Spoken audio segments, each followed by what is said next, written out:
Vous en rêvez depuis longtemps. Une nouvelle cuisine. Mais avant d'aborder votre projet de rénovation, laissez-vous inspirer et surtout prenez le temps de bien préparer votre projet.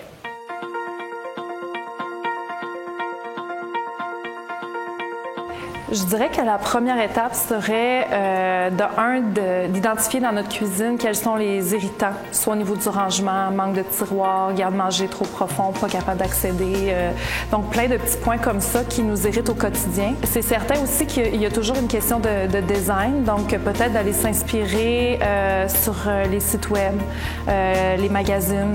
Il y a évidemment un facteur qui est assez important, c'est le budget. Qu'est-ce qu'on est prêt à investir? Est-ce qu'on conserve les électroménagers ou est-ce que ça fait partie de ce qu'on inclut dans notre budget d'armoire? Est-ce qu'on refait les planchers? Est-ce qu'on a besoin de main-d'œuvre? Oui, on a un budget d'armoire, mais il faut que ce soit en fait un budget de projet. Dans la conception de votre nouvelle cuisine, le rôle du designer cuisiniste est crucial. C'est lui qui vous accompagnera dans toutes les étapes de votre projet et qui vous offrira de précieux conseils, notamment au niveau de l'organisation, du rangement et de l'ergonomie de votre cuisine. C'est sûr qu'un bon designer cuisiniste va avoir certainement une facilité à créer le design en fonction des clients qui est devant lui.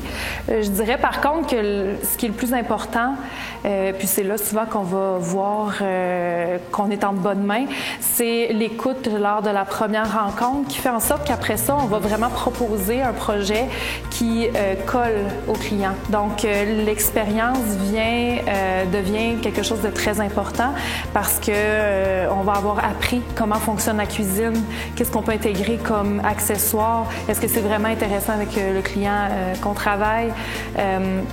Donc, c'est beaucoup de choses. Je dirais, le designer, souvent, ça a l'air très artistique, très beau, mais il y a une grosse charge derrière tout ça là, au niveau des connaissances.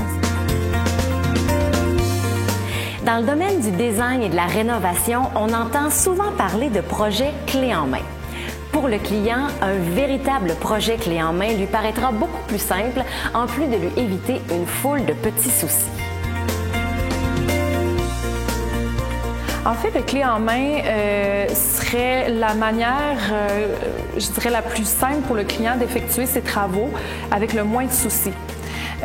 C'est-à-dire, moi, mon clé en main, je le définis comme je vais vous suivre dans votre projet jusqu'où vous avez besoin de moi, dans le fond.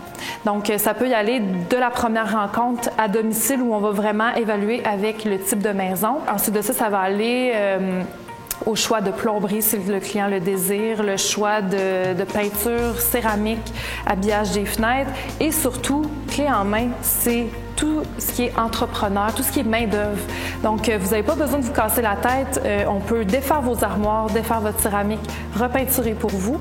On installe les armoires, les comptoirs, évidemment. On va installer même la finition, le dosseret, qui soit en céramique ou quoi que ce soit. Et vous n'aurez pas besoin de rien toucher.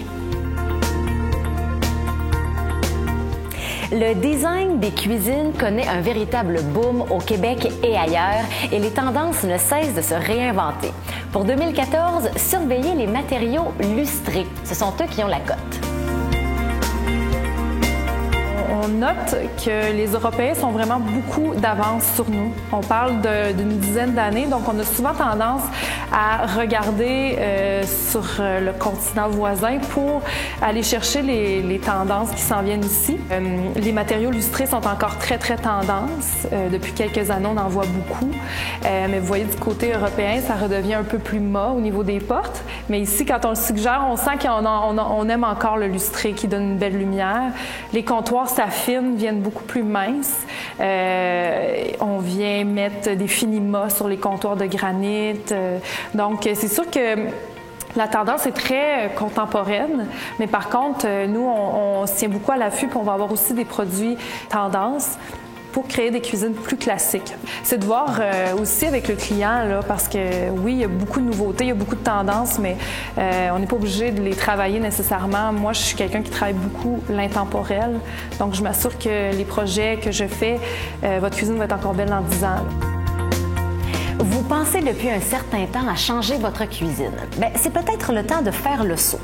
Donc, commencez d'abord par cibler les irritants de votre cuisine actuelle, ciblez votre budget et laissez-vous inspirer. En tout cas, moi, avec tous les bons conseils qu'on a reçus aujourd'hui, je me sens très inspirée.